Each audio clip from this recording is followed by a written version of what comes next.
프라하는 단순히 예쁜 관광지가 아니에요. 이곳에는 오래전부터 마법과 연금술 그리고 미스터리한 전설이 가득했죠. 황금소로에서는 연금술사들이 황금을 만들기 위해 실험을 했고, 프라하성에서는 밤마다 신비한 연구가 진행되었고, 천문시계탑에서는 시간을 조종하는 마법이 숨어 있다고도 합니다. 오늘 우리는 이 마법 같은 도시를 함께 걸어볼 거예요. 안녕하세요, 오모인입니다. 오늘 저는 프라하를 다니면서 이 드로잉북을 다 채울 거예요. 영상의 마지막에 이 드로잉북 한 페이지가 다 채워진 걸 보실 수 있을 거예요. 구독과 좋아요 부탁드리고 지금부터 저와 함께 마법의 프라하를 함께 걸어보시죠. 제가 갈 첫 번째 목적지는 프라하성인데요. 이곳은 단순한 성이 아니에요. 9세기부터 존재한 이 성은 체코 왕국 신성로마 제국 체코슬로바키아를 거쳐서 지금까지 체코의 권력 중심지로 남아있는 곳이죠. Where is ticket box? I'm sorry? Ticket box. Ticket box? Yeah. 성 비투스 대성당은 프라하의 성의 심장부입니다. 이곳은 체코 왕들의 대관식이 열렸던 신성한 장소이고 연금술과 마법의 흔적이 깃든 곳이죠. 이번에는 한국어로 입장권 가격이라고 써져 있어요.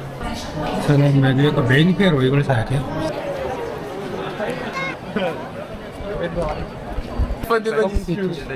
천장을 향해 솟은 고딕 양식의 기둥과 화려한 스테인드 글라스가 빛을 받아서 반짝이면서 마치 마법이 깃든 신전처럼 느껴지죠. 사람이 조명을 직접 들고 있어요. 이 성 비투스 성당에는 요한 네포무크 신부의 얘기가 가득합니다. 그는 왕비의 고위 신부였지만 고해 성사의 비밀을 끝까지 지켰죠.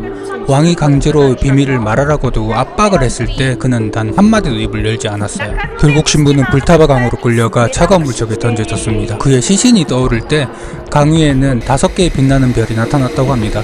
그 순간 사람들은 그가 단순한 희생자가 아니라 신의 뜻을 지킨 성인이라는 것을 알아챘죠. 저 앞에 보이는 스테인드 글라스는 아르누보의 거장 알폰스 무아가 만든 창문입니다.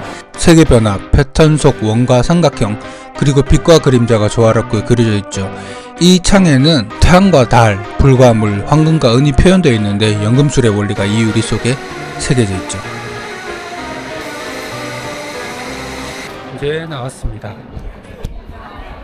이 왕관은 체코의 가장 신성한 왕관으로 체코 왕들이 대관식 때만 사용했던 특별한 왕관인데요. 이 왕관에 대한 저주에 대한 전설이 있어요. 왕이 아닌 사람이 이 왕관을 쓰면 1년 안에 죽는다는 속설이 있었던 거예요.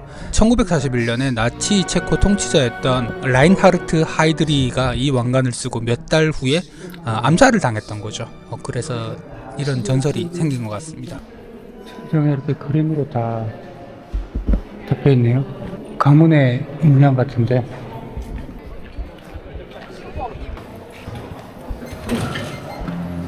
이곳은 성 게르기오스 바실리카인데요. 이곳은 왕족들의 안식처이자 체코 기독교의 중요한 성지가 되었죠. 특히 이곳은 체코 최초의 여성 성인인 성 루드밀라의 무덤이 자리하고 있답니다. 그래서 이곳은 아주 중요한 역사적 명소 중에 하나입니다. 16세기 신성로마 제국의 황제 루돌프 2세가 이곳에 거주하면서 프라하성은 마법과 연금술 연구의 본고지가 됩니다. 루돌프 2세는 전쟁보다 연금술, 점성술, 불사의 영역에 더 관심이 많았어요. 그는 유럽 전역에서 연금술사들을 불러 모았고 밤마다 비밀 연구가 진행되었죠. 연금술사들은 프라하성 안의 연구소에서 철을 황금으로 바꾸는 실험을 하거나 시간을 예측하는 점성술을 연구했어요. 그 연구소 중 하나가 바로 이 황금소로입니다. 이곳은 원래 성을 지키던 병사들의 숙소였는데 16세기부터 연금술사들이 모여 살면서 연금술과 마법 연구의 중심이 됩니다. 근데 게임에서만 볼 수 있었던 장면들인데 게임 속 안에 들어온 것 같아. 지금도 황금소로의 집들 안에는 연금술 실험대, 오래된 점성술 서적, 그리고 수상한 이 약병들이 좀 남아있어요. 전설에 따르면 여기 살던 한 연금술사가 결국 황금 제조법을 발견했지만 무슨 이유인지는 모르게 독살당했다고 하네요.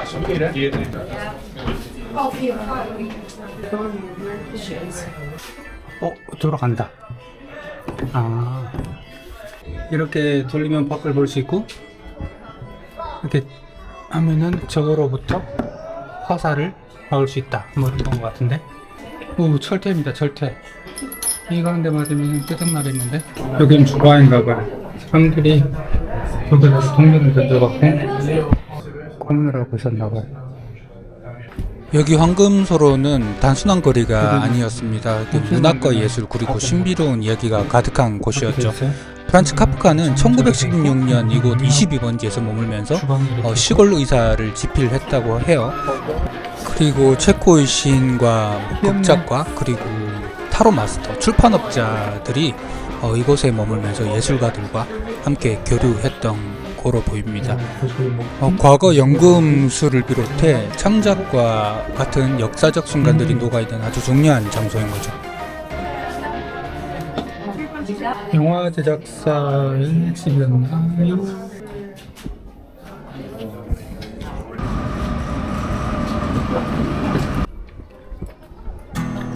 이렇게 숙소로 가는 길을 걷다 보니 이 형형색색의 낙서와 그림이 가득한 이곳은 존 레논 벽이라고 합니다. 1980년 존 레논이 세상을 떠난 후에 체코의 젊은이들이 그를 자유와 평화의 상징으로 삼았죠. 공산주의 통치 아래에서 표현의 자유가 제한되던 시절에 이 벽에 존 레논의 초상과 비틀즈 가사를 그리기 시작했던 거죠. 이제 전 구시가지 광장으로 이동합니다. 여기에는 프라하에서 가장 신비로운 시계가 있죠. 바로 천문시계죠. 이 시계는 1410년에 만들어진 세계에서 가장 오래된 천문시계인데요. 이 단순한 시계가 아니라 시간을 조종하는 마법이 걸려있다는 전설이 있어요. 전설에 따르면 이 시계를 만든 한스 장인이 너무 훌륭한 작품을 만들어서 다른 도시에서는 같은 걸 만들지 못하도록 왕이 그의 눈을 멀게 했다고 해요.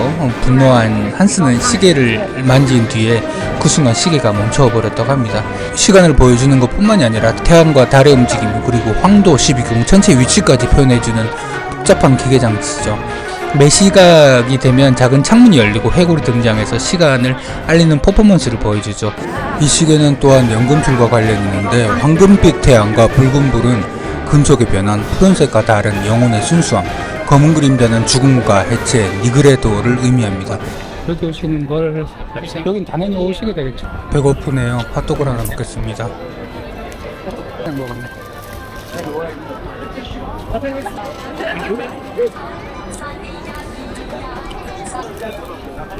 Enjoy your meal. 땡기? 이렇게 생겼어요.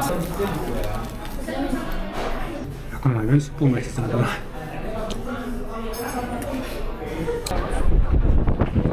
여기는 프라하를 대표하는 다리 카를교입니다. 불타바강을 가로지르면서 구시가지와 프라하성을 연결하는 14세기 중세의 다리죠. 저기 멀리 보이는 성당이 제가 가고 싶어하는 성 니콜라스 성당입니다. 이 성 니콜라스 성당은 바로크 건축의 걸작이라고 합니다. 이 성당의 웅장한 돔과 함께 조금 더 위를 올려다보면 65m 높이의 종탑이 우뚝 서 있죠. 1755년도에 완성된 이 종탑은 단순한 종루가 아니라 말라스트라나를 내려보는 전망대이자 역사적 사건들이 스며든 장소입니다. 여기로 올라가는가 본데요. 이렇게 프라하성으로 올라갈 수 있어요. 할수? 땡큐.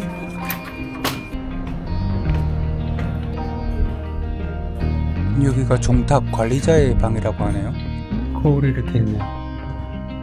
반대편 방은 또 이렇게 볼 수 있게끔 거울이 있나봐요. 화장실 같은데? 토일렛 맞네요. 화장실이 이렇게 있어요. 이게 방이 마련이 돼 있어가지고 이렇게 간단하게 세면대도 있고 이렇게 여러 방들도 마련되어 있어요.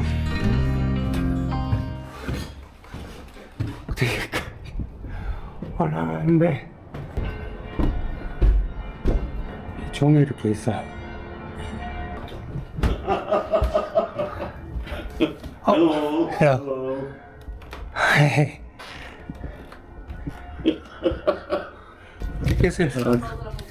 꼭대기에서 봤네요. Yeah, okay. Thank you very much and enjoy it.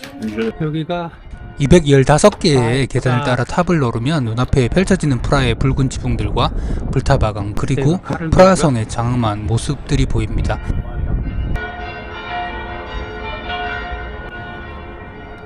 이 탑은 단순한 종탑이 아니라 18세기 성당의 일부였지만 20세기에는 감시탑이 되었던 곳이에요.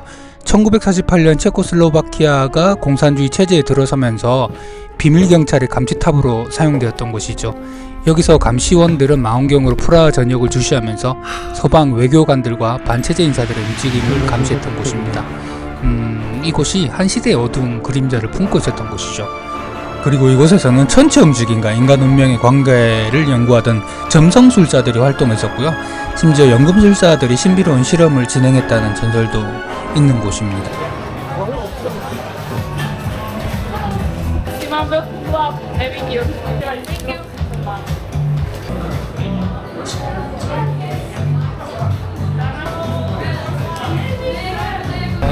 오늘은 이제 프라하를 뜨는 날입니다.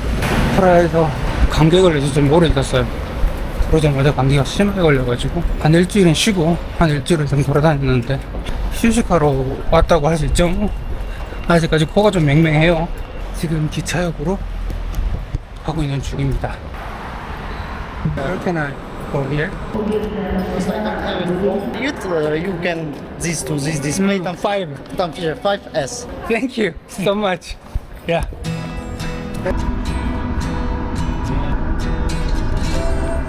이렇게 그림을 다 그렸어요. 제가 여기에 일기도 쓰고요. 그림도 이렇게 그렸어요. 프라하에 도착한 순간 마치 다른 시대로 들어온 것 같았어요. 붉은 지붕이 끝없이 이어지고 돌바닥에 오래된 발자국을 이렇게 품고 있었던 것 같아요. 이곳이 나에게 어떤 얘기를 들려줄지 기대됐다는 어떤 내용을. 아이스크림점을 갔을 때 예쁜 점원도 만났고요. 그리고 카르그에서 봉봉 페리 부는 아저씨도 만나서 참 신기했어요. 잘 부르시던데요. 카르그를 지나서 말레스트라다 거리를 지나 또 성 니콜라스 성당을 갔었는데 마음씨 좋은 성 니콜라스 성당의 관리인 아저씨도 이렇게 그렸고요. 그리고 돌아오는 길에 천문시계를 들렀는데 단순한 시계가 아니었다는 거, 시간을 측정하는 것이 아니라 시간을 변화시키고 오셨다는 그런 내용을 좀 담았어요. 참 신기하게 생겼더라고요. 시계의 기능뿐만이 아니라 여러 천문에 대한 어떤 그런 내용도 담고 있었고, 정각이 되면 하나의 퍼포먼스를 보여주는 이런 내용들도 참 재밌었습니다. 그리고 친절한 매표소 성당 직원도 있었고, 그리고 갔다 오는 길에 이런 트램들도 참 예쁘더라고요. 관광객들이 참 예쁜 분들이 많더라고요. 그래서 그렸고요. 그냥 관광객들도 많았어요. 프라하에 대해서 이렇게 오늘 얘기를 했는데 여러분들은 어떻게 들었을지 참 모르겠습니다. 여행을 하면서 그림을 그리는 것 자체가 참 즐거운 것 같아요. 여러분들도 그림을 잘 그리거나 못 그리거나 상관없이 이렇게 한 페이지에 사진 대신 일기로 그림 일기를 남기시면 앞으로도 또 이렇게 들여다볼 때 그때의 기억도 남고 참 좋은 것 같습니다. 여기까지 영상을 봐주신 시청자 여러분들께 정말 감사드리고요. 구독, 좋아요 꼭 좀 부탁드릴게요. 그럼 다음 여행에서 또 만날게요. 안녕.